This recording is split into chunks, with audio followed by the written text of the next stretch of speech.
The sun bleeds across the vast African plains, painting the grasslands in hues of gold and crimson. A primal drama unfolds, a timeless dance of predator and prey. A lioness, her muscles coiled, her eyes locked on a vulnerable wildebeest, embodies the raw essence of survival.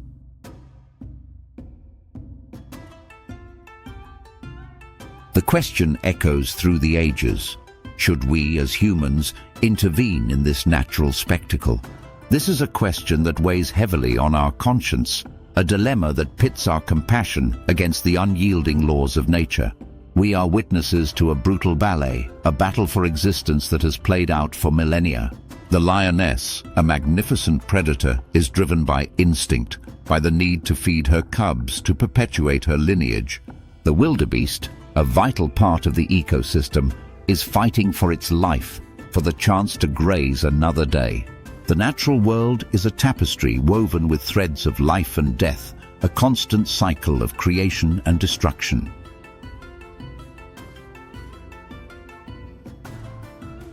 Historically, human intervention in wildlife was often driven by self-interest, by the desire to control and exploit nature.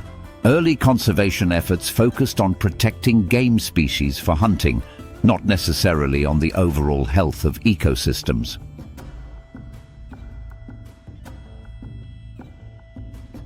The concept of ecological balance, of interconnectedness, was slow to gain traction.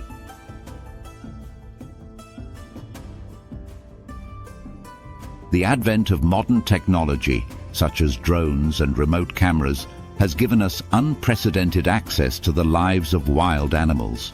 We can now observe their behaviors in intricate detail, witnessing the raw reality of their struggles.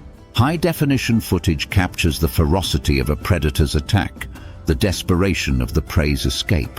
We see the pain, the fear, the relentless drive to survive. This intimate view raises profound ethical questions. Do we have a moral obligation to intervene when we see suffering in the wild?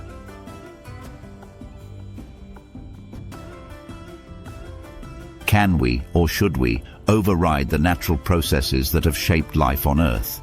The debate is complex, with no easy answers.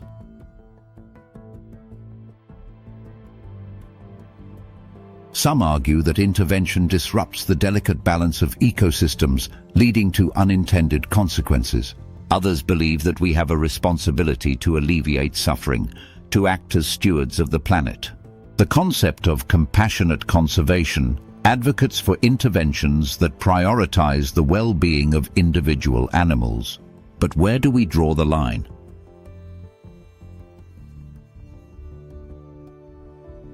Is it ethical to save a wildebeest from a lion only to condemn the lion's cubs to starvation?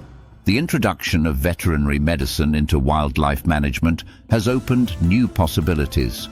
We can now treat injured animals, vaccinate against diseases, and even relocate populations.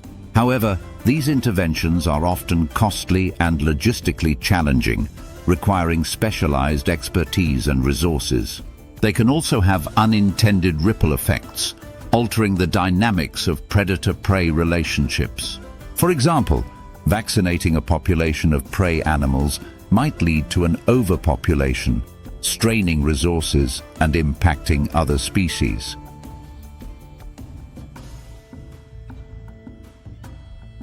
The study of animal behavior, ethology, reveals the complexity of animal emotions and social structures. We now understand that animals experience pain, fear, and grief just as humans do.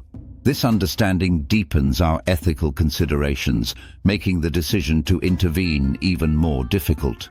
The concept of rewilding aims to restore natural ecosystems by reintroducing apex predators and allowing natural processes to unfold.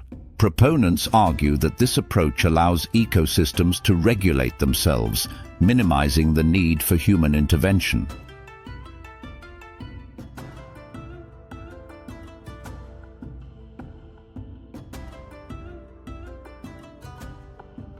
However, rewilding can also lead to conflicts with human communities, particularly in areas where livestock and agriculture are prevalent. The debate over intervention is further complicated by the increasing impact of climate change. Rising temperatures, droughts, and habitat loss are putting immense pressure on wildlife populations. Animals are forced to migrate, to compete for dwindling resources, leading to increased conflict and suffering. In some cases, intervention may be necessary to mitigate the impacts of climate change, such as providing water during droughts or relocating animals from areas prone to wildfires. The role of ecotourism in conservation is also a factor. While tourism can generate revenue for conservation efforts, it can also disrupt animal behavior and create dependency on human presence. Responsible ecotourism practices aim to minimize disturbance and promote sustainable development. The use of technology such as GPS tracking and remote sensing allows us to monitor animal populations and track their movements. This data can inform conservation strategies and help us understand the impacts of human activities on wildlife. The development of non-lethal deterrents, such as electric fences and acoustic devices, can help reduce human-wildlife conflict. These technologies offer a way to protect both human livelihoods and wildlife populations. The ethical considerations surrounding intervention extend beyond individual animals to entire ecosystems. We must consider the long-term consequences of our actions, the potential for unintended ripple effects. The debate is not simply about saving individual animals, it's about preserving the integrity of the natural world. The concept of natural selection, the driving force of evolution, is a fundamental principle of ecology. Intervention, in some cases, might hinder this process, weakening the resilience of populations. However, the rapidly changing world means natural selection is facing unprecedented pressures, which may require human assistance. The concept of ecological integrity emphasizes the importance of maintaining the natural processes and functions of ecosystems. Intervention, when necessary, should aim to restore or maintain ecological integrity. The discussion surrounding intervention is a reflection of our evolving understanding of our relationship with the natural world. We are no longer simply observers, we are active participants in the fate of the planet. The question of whether to intervene is not a binary one. There are no easy answers, no universal solutions. Each situation requires careful consideration, informed by scientific evidence and ethical principles. The future of wildlife conservation hinges on our ability to navigate these complex ethical dilemmas. We must strive to find a balance between our compassion and our respect for the natural world. We must recognize that we are part of nature, not separate from it. Our actions have consequences, and we must act responsibly, with humility and foresight. The natural world is a precious and fragile gift, a legacy we must protect for future generations.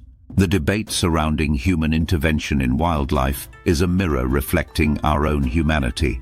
It forces us to confront our values, our beliefs, and our responsibilities. It compels us to ask, what does it mean to be human in a world shared with other living beings? The answer perhaps lies in finding a way to coexist, to minimize our impact, and to act as stewards of the planet. The lioness, having made her kill, feeds her cubs, ensuring their survival. The cycle continues, a testament to the enduring power of nature. And we, as witnesses, must grapple with the profound questions that this spectacle raises. The future of wild animals, and indeed the future of our planet, depends on the choices we make today.